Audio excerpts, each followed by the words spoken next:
आइए बच्चों, class 6 maths में आज पढ़ते हैं टॉपिक पूर्णांकों का योग। किस प्रकार से हम पूर्णांकों को बच्चों जोड़ते हैं, धनात्मक पूर्णांक और हो चाहे वो ऋणात्मक पूर्णांक हो। देखिए बच्चों, कुछ उदाहरण के माध्यम से आपको समझाने का प्रयास करते हैं। यहाँ पर उदाहरण ले रहे हैं कुछ हम, जैसे मान लीजिए पहले उदाहरण में दोनों धनात्मक पूर्णांक ले लिए हमने, दूसरे उदाहरण में पहला पूर्णांक धनात्मक लेते हैं और दूसरा पूर्णांक ऋणात्मक ले लेते हैं। तीसरे उदाहरण में दोनों ही पूर्णांक ऋणात्मक ले लेते हैं। क्या क्या स्थितियां संभव है वो सब आपके सामने एक एक करके हम ले आएंगे। और उदाहरण लेते हैं, मान लीजिए पहला ऋणात्मक हो गया और दूसरा धनात्मक हो गया, तब क्या हो सकता है। ये 4 स्थितियां हैं और भी स्थितियां अभी हम देखेंगे। और एक दो स्थितियां लेते हैं बच्चों। मान लीजिए पहला पूर्णांक धनात्मक है और दूसरा ऋणात्मक है, मगर उसका संख्यात्मक मान पहले वाले से भी बड़ा है, तब क्या होगा। यहाँ पर पहला पूर्णांक धनात्मक था, दूसरा ऋणात्मक था, मगर उसका संख्यात्मक मान पहले वाले पूर्णांक से कम था। यहाँ पे दोनों ही ऋणात्मक थे, यहाँ पे पहले वाले पूर्णांक का संख्यात्मक मान बड़ा है जो कि ऋणात्मक है, धनात्मक वाले का छोटा है। तो बच्चों सीधे सीधे आपको नियम बताते हैं, नियम पे आते हैं। अगर आपको बच्चों दो पूर्णांकों का योग ज्ञात करना है तो उसमें क्या क्या स्थितियां हो सकती हैं। हो सकता है कि दोनों पूर्णांक धनात्मक हों या दोनों पूर्णांक ऋणात्मक हों, जैसा पहला और तीसरी स्थिति में है। तो इस दशा में समान चिन्ह वाले पूर्णांक सदैव जोड़ दिए जाते हैं और चिन्ह वही आता है जो उन पूर्णांकों के पहले लगा हो।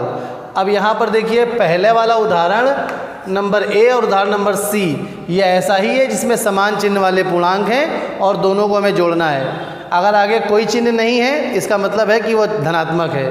तो ये धनात्मक पूर्णांक 5, धनात्मक पूर्णांक 2, दोनों के संख्यात्मक मानों को जोड़ देंगे, 7 आएगा और चिन्ह वही रहेगा जो पूर्णांकों के आगे है। अर्थात 5 के भी आगे धन का चिन्ह है, कुछ नहीं लिखा है, इसका मतलब बाय डिफ़ॉल्ट धन का चिन्ह माना जाता है। और 2 के भी आगे धन का चिन्ह है, तो 5 और 2 के संख्यात्मक मानों को जोड़ेंगे तो 7 आ जाएगा और यही हमारा उत्तर है। सी नंबर में देखिए बच्चों, यहाँ पर भी समान चिन्ह वाले पूर्णांक हमें जोड़ने हैं। पहला पूर्णांक 3, उसके आगे ऋण का चिन्ह लगा हुआ है, दूसरा पूर्णांक 2, उसके आगे भी ऋण का चिन्ह लगा हुआ है। तो ये समान चिन्ह वाले पूर्णांक जब हमें जोड़ने हैं, इनके संख्यात्मक मानों को जोड़ लेंगे और जो चिन्ह है वही लगा रहेगा। यहाँ पर देखिए कौन सा चिन्ह है दोनों के आगे, ऋण का, तो संख्यात्मक मानों को जोड़ने पर तो आएगा 5 और चिन्ह क्या आएगा जो इन दोनों के आगे लगा हुआ है, अर्थात ऋण का 5, माइनस का 5। तो आप इस तरह से एक लाइन में समझ सकते हैं कि लाइक साइन, समान चिन्ह वाले पूर्णांक जुड़ जाते हैं, चिन्ह वही रहता है जो दोनों में है। अब बात करते हैं असमान चिन्ह वाले में। जैसे मान लीजिए पहले उदाहरण नंबर बी में देखिए, पहला पूर्णांक धनात्मक है, दूसरा ऋणात्मक है। उदाहरण नंबर डी में देखिए, पहला ऋणात्मक है और दूसरा धनात्मक है। अगर असमान चिन्ह है तो क्या करेंगे, असमान चिन्ह है बच्चों तो सदैव दोनों पूर्णांकों को घटा लेंगे, संख्यात्मक मानों, दोनों पूर्णांकों के संख्यात्मक मानों को हम घटा लेंगे और घटाएंगे इस प्रकार से कि बड़ी संख्या में से छोटी संख्या को ही घटाएंगे। उदाहरण के लिए 5 और 3 में चिन्ह विपरीत हैं, इनके अलग अलग हैं, ये धनात्मक है, ऋणात्मक है, तो दोनों को घटाने से आएगा 2। उसके पश्चात बात आएगी चिन्ह की, कि चिन्ह कौन सा लगाएं। तो चिन्ह वो लगाएंगे बच्चों जिस पूर्णांक का संख्यात्मक मान बड़ा है और उसके आगे जो चिन्ह लगा हुआ है वही चिन्ह हमें लगाना है। जैसे 5 और 3 में संख्यात्मक मान 5 का बड़ा है और 5 के आगे धन का चिन्ह लगा है, तो इन दोनों को घटाएंगे और उत्तर में चिन्ह धन का लगाएंगे। तो 5 और 3 घटाने से 2 आएगा और धन का 2 हमारा उत्तर हो जाएगा। उसी प्रकार से डी नंबर वाले उदाहरण में एक पूर्णांक धनात्मक ऋणात्मक है, दूसरा धनात्मक है, अर्थात विपरीत चिन्ह वाले हैं। देखिए बच्चों, समान चिन्ह दोनों ऋणात्मक है तो भी समान चिन्ह कहलाएगा, दोनों धनात्मक है तो भी समान चिन्ह कहलाएंगे। एक धनात्मक एक ऋणात्मक तो विपरीत चिन्ह। यहाँ पर डी नंबर वाले उदाहरण में पहला पूर्णांक ऋणात्मक है, माइनस का 10, दूसरा धनात्मक है, धन का 2। तो दोनों को अगर हमें जोड़ना है, अर्थात विपरीत चिन्ह में हमें घटाना पड़ेगा इनके संख्यात्मक मानों को, तो 10 में से 2 घटाएंगे 8 आ जाएगा। चिन्ह हमने बताया कौन सा आएगा, जिस पूर्णांक का संख्यात्मक मान बड़ा हो उसके आगे जो चिन्ह लगा हो। तो 2 और 10 में इनका संख्यात्मक मान 10 बड़ा है। याद रखिए संख्यात्मक मान की हम बात कर रहे हैं बार बार, तो 10 संख्यात्मक मान 10 बड़ा है और उसके आगे ऋण का चिन्ह है, तो इसका मतलब है कि उत्तर में बच्चों ऋण का चिन्ह ही आएगा। तो यहाँ पर हम लिखेंगे ऋण का 8, ये हमारा उत्तर हो गया। आगे बढ़ते हैं। एक और उदाहरण दिया है हमने आपके लिए। एक पहला पूर्णांक धन का 7 है, दूसरा ऋण का 10 है। इसके लिए क्या करेंगे, देखिए बच्चों, ये कौन से नियम के तहत, ये कौन से नियम में आएगा कि ये इनके चिन्ह विपरीत हैं। तो विपरीत चिन्ह वाले पूर्णांक क्या करेंगे बच्चों, घटाएंगे और संख्यात्मक मान जिसका बड़ा होगा उसका चिन्ह लगाएंगे। तो 7 और 10 को जब घटाएंगे तो 10 ऋण 7 करेंगे तो 3 आएगा, और बड़ा संख्यात्मक मान वाला पद कौन सा है, ऋण का 10, अर्थात उत्तर में ऋण का चिन्ह आएगा। तो हमारे पास आ जाएगा ऋण का 3, माइनस का 3 हमारा आंसर हो गया। तो ये कुछ उदाहरण आपने किए पूर्णांकों के योग वाले। और एक दो चलिए प्रैक्टिस के लिए आपके करवा देते हैं। F नंबर देखिए, जैसे मान लीजिए आपको जोड़ना है 4 धन ऋण 7, तो आप क्या करेंगे बच्चों, एक धनात्मक एक ऋणात्मक घटा लेंगे, 7 में से 4 घटाया 3 लिख दिया, और चिन्ह कौन सा आएगा, दोनों में से बड़ी संख्या के आगे जो चिन्ह लगा हुआ है अर्थात ऋण का। और देखिए एक दो उदाहरण, -2 धन -1। अब क्या करेंगे बच्चों, ये दोनों पूर्णांकों को जिनको जोड़ना है इनके चिन्ह समान है, भले ही दोनों ऋण ऋण वाले हैं, तो 2 और 1 को जोड़ के 3 लिख देंगे, मगर दोनों ऋणात्मक है इसलिए ऋण का 3 आ जाएगा। और उदाहरण देख लीजिए, जैसे मान लीजिए -70 धन 50। अब यहाँ पर एक पूर्णांक ऋणात्मक एक धनात्मक है, अर्थात ये विपरीत चिन्ह वाले हैं, तो विपरीत चिन्ह वाले घटाए जाएंगे, 70 में से 50 को घटाएंगे 20 आएगा, और चिन्ह कौन सा आएगा बच्चों, जिसका संख्यात्मक मान बड़ा होगा, अर्थात 70 के सामने वाला ऋण का 20 आ गया। और उदाहरण देख लीजिए बच्चों, यहाँ पर मान लीजिए एक उदाहरण यहाँ बीच में लिख देते हैं, चलिए कोई भी नाम दे देते हैं। जैसे मान लीजिए आपने पास लिखा -10 और धन का 15। अब क्या उत्तर आएगा जरा बताइए आप लोग। माइनस का 10 है, धन का 15 है, तो विपरीत चिन्ह वाले पूर्णांक के घटाए जाएंगे, 15 में से 10 को घटाएंगे 5 आएगा, और 5 बच्चों यहाँ पर धन का आएगा। क्यों धन का आएगा, क्योंकि यहाँ पर 15 का संख्यात्मक मान बड़ा है और वह धनात्मक है, तो चिन्ह वही आता है, जिस संख्या का संख्यात्मक मान बड़ा होता है उसका ही चिन्ह आता है। चलिए, तो उम्मीद है आपको ये समझ में आ गया होगा। अब आगे बढ़ते हैं, अगला टॉपिक जो हमने लिखा है बोर्ड पर, संख्या रेखा पर पूर्णांकों का योग, कि हम संख्या रेखा पर किस प्रकार से पूर्णांकों को बच्चों जोड़ सकते हैं। अब हम ये सीखेंगे। देखिए, संख्या रेखा पर जोड़ने के लिए पूर्णांकों को सबसे पहले हमें 0 पे आना होगा। आप एक संख्या रेखा बना लेंगे स्केल से, उसमें समान दूरियों पर चिन्ह बना लेंगे, और जैसा हमने बोर्ड में पहले से ही बना के रखा है, बीच में कहीं 0 लिख देंगे, और 0 के दाईं ओर धनात्मक 1 2 3 4 5 6 थोड़े बहुत लिख दीजिए 7 8 तक, और 0 के बाईं ओर भी ऋणात्मक, इस प्रकार से। अब हमें पहला प्रश्न दिया गया है 3 धन 4 संख्या रेखा पर किस प्रकार जोड़ेंगे। तो सबसे पहले बच्चों हम शून्य पे चलेंगे, शून्य पे खड़े हो गए और शून्य से सीधे जंप करेंगे 3 पे। एक बात ध्यान रखेंगे, जब हम राइट हैंड साइड चलेंगे तो हम ऊपर से जाएंगे, और जब हम लेफ्ट हैंड साइड यानी वापस लौटेंगे तो नीचे से आएंगे। क्या मतलब है इसका, अभी आपको समझ में आएगा। तो अब राइट हैंड साइड का मतलब, अगर धनात्मक 0 से दाईं ओर धनात्मक संख्याएं होती हैं तो मतलब हमें दाईं ओर चलना है राइट हैंड साइड, तो हम 0 से 3 पे सीधे जंप कर गए, तो ये हम 0 से 3 पे पहुंच गए, पहला कदम हमारा हो गया। उसके बाद जोड़ना है, उसके बाद हमें आना है धन के 4 पे, तो इसका मतलब 4 स्थान और आगे जाना है, तो 4 स्थान और आगे जाना है, इसका मतलब दाईं ओर ही जाना है, तो ऊपर से ही जाएंगे।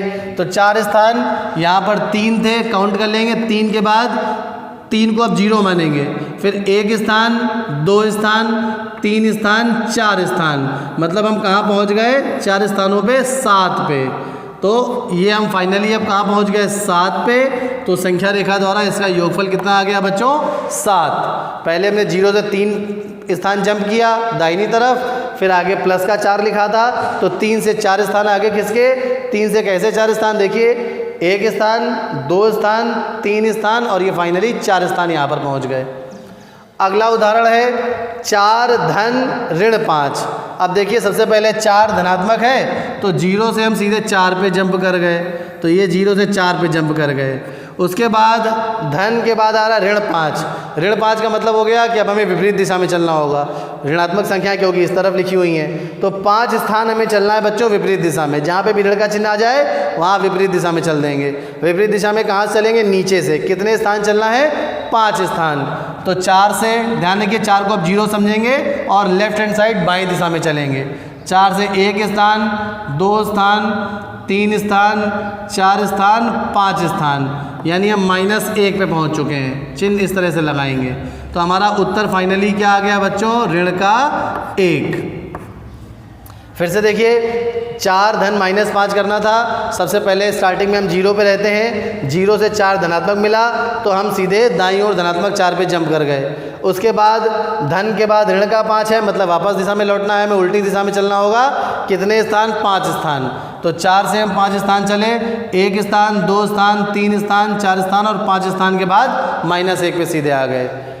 अगला उदाहरण -3, तो आप सीधे 0 से -3 है, इसका मतलब आप नीचे से चलेंगे और 0 से -3 पे ये पहुंच गए। 0 से -3 पे सीधे जंप कर गए आप। उसके बाद धन +2, इसका मतलब 2 स्थान आपको अब राइट हैंड साइड पे चलना है। तो राइट हैंड साइड पे जाना होगा तो ऊपर से जाएंगे, तो ऋण 3 से 2 स्थान, एक स्थान पे आए -2 पे, अगले स्थान पे -1 पे, मतलब ये कूदे हम ऋण 3 से 2 स्थान आगे की तरफ, मतलब दाहिनी ओर जाएंगे तो ऊपर से जाएंगे। तो फाइनली हम कहाँ पे पहुँच गए बच्चों, -1 पे। तो हमारा उत्तर क्या आ गया, संख्या रेखा द्वारा इनको जोड़ने पर ऋण का 1। आप संख्या रेखा से जोड़िए या ऐसे जोड़िए, बात एक ही है, मगर जब आपसे कहा जाएगा प्रश्न में कि आपको संख्या रेखा द्वारा जोड़ना है तो आपको इसका पालन करना होगा। आगे अगला उदाहरण है ऋण का 2 धन ऋण का 5, दोनों ही ऋणात्मक हैं। तो अब हम 0 से ऋण के 2 की तरफ चलेंगे, तो अर्थात हमें 0 से बाएं तरफ चलना है, लेफ्ट हैंड साइड में। तो हमने 0 से जंप किया और ये ऋण के 2 पे पहुंच गए। उसके बाद धन के बाद फिर से ऋण का 5 है, मतलब हमें इसी उल्टी दिशा में वापस चलना है, बाईं ओर चलना है। कितने स्थान चलना है बच्चों, 5 स्थान चलना है। तो 5 स्थान ऋण के 2 से आए, 1 स्थान, 2 स्थान, 3 स्थान, 4 स्थान, 5 स्थान, मतलब हम सीधे पहुँचे जाके कूद के कहाँ पर, 7 पे, ऋण के 7 पे। तो इसका मतलब हमारा फाइनल आंसर क्या हो गया, ऋण का 7। फिर से आखिरी वाले को देखिए, सबसे पहले 0 पे हम हमेशा पहुंच जाते हैं। 0 के बाद ऋण 2 लिखा हुआ है, मतलब हमें लेफ्ट हैंड साइड बाईं ओर चलना है, तो नीचे से चलेंगे, नीचे से उल्टी दिशा में बाईं ओर चल के -2 पे पहुंच गए। -2 पर पहुंचने के पश्चात फिर हमने देखा प्लस के बाद फिर से -5 लिखा हुआ है, इसका मतलब हम बाईं ओर ही आगे बढ़ेंगे 5 स्थान। तो -2 से हमने काउंट किया, -2 को अब 0 समझ लेंगे, 1 स्थान, 2 स्थान, 3 स्थान, 4 स्थान और ये 5 स्थान, मतलब -7 पे पहुंच गए। तो फाइनल आंसर बच्चों हमारा -7 हो गया। चलिए, ये तो हो गया संख्या रेखा पर पूर्णांकों को जोड़ना और पूर्णांकों का योग। एक आध चीज़ें और है वो आपको बता देते हैं। एक टर्म आता है बच्चों एडिटिव इन्वर्स, योज्य प्रतिलोम। उसके पश्चात फिर हम लोग प्रश्नावली पे आएंगे। तो पहले पढ़ते हैं बच्चों योज्य प्रतिलोम, एडिटिव इन्वर्स, वो क्या होता है इसको देख लेते हैं बच्चों। योज्य प्रतिलोम को तो बहुत आसान है बच्चों, किसी संख्या का योज्य प्रतिलोम वह संख्या होती है जिसे उस संख्या पर में जोड़ने पर उत्तर 0 आ जाए। अच्छा, क्या परिभाषा बताइए एक बार फिर से हम दोहरा देते हैं। किसी संख्या का योज्य प्रतिलोम वह संख्या होती है जिसे संख्या के साथ जोड़ने पर उत्तर 0 आ जाए। तो हम लोग पढ़ रहे हैं, हेडिंग डाल देते हैं योज्य प्रतिलोम, एडिटिव इन्वर्स। योज्य प्रतिलोम को अंग्रेजी भाषा में एडिटिव इन्वर्स कहा जाता है। तो यहाँ पर हम लिखेंगे संख्या और आप बताएंगे उसका योज्य प्रतिलोम। ये हम लोगों ने पिछली कक्षाओं में भी पढ़ा था। तो संख्या मान लीजिए हमने लिखा 5, तो 5 का योज्य प्रतिलोम बच्चों क्या होगा, 5 में क्या जोड़ें कि 0 आ जाए, 5 में ऋण का 5 अगर जोड़ दें तो उत्तर 0 आ जाएगा। तो 5 का योज्य प्रतिलोम बच्चों क्या होगा, ऋण का 5। जैसे मान लीजिए संख्या लिखी हुई है ऋण का 7, तो ऋण के 7 में क्या जोड़े कि उत्तर 0 आ जाए, धन का 7। तो बिल्कुल आपको आसानी समझ में आ रहा होगा। अगर आपको धनात्मक संख्या दी गई है तो उसका योज्य प्रतिलोम वही संख्या होगी ऋणात्मक मान के साथ। अगर आपको ऋणात्मक संख्या दी गई है और उसका योज्य प्रतिलोम ज्ञात करना है तो वह होगा धनात्मक संख्या, मान वही रहेगा। जिस प्रकार से ऋण 7 का योज्य प्रतिलोम धन 7, धन 5 का योज्य प्रतिलोम ऋण 5। चलिए बच्चों, इसके पश्चात प्रश्नावली में आगे बढ़ेंगे अगले वीडियो में। धन्यवाद।